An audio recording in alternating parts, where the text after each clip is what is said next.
The future is clear to me now, for I have 20/20 vision. Hey man, happy Thursday. Welcome to the space year 2020. This is my first video and I might sound more nasally than usual because I am bunged up with a cold. My nose is currently demonstrating different stages of matter, from being a liquid and running to being a solid and being completely stuffed up. The point at which it becomes a gas is the point at which I really start to worry. So the festive period is over. Once again we look to a new year, but more than that we look to a new decade. And does that mean anything changes? I mean, of course the calendar changes. People use it as an excuse to make changes, but really, how much actually changes? Of course, it all depends on how you look at these things. For me, of course, everything is the same. I mean, it's been a little bit worse recently because I am ill. I've had a family member who's been bedridden for 2.5 weeks, who I've been running around after doing 14-hour shifts, so it's not been a great time, as it were. But still, it's a time in which I have to do stuff regardless, because the world moves on without me, even if I choose to stay behind. And despite the slight cold, things are getting better for me. The family member is recovering. The long shifts have finished now, and I'm just doing my regular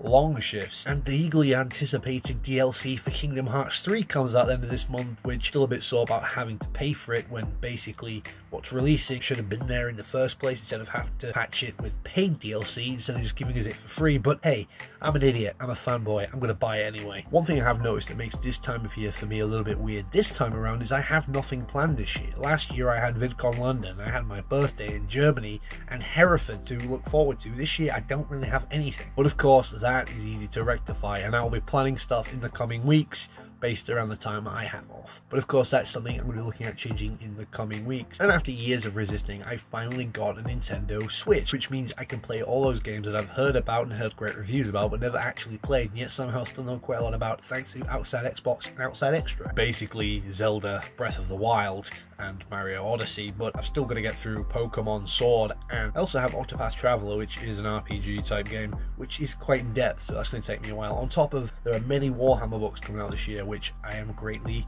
anticipating. One thing that disappoints me is I really missed the opportunity to film myself saying Happy New Year's, Dave, because I didn't do that because I was sleeping. So Matthew, let's see what this year brings, both to the exciting things and to more matters of the mundane.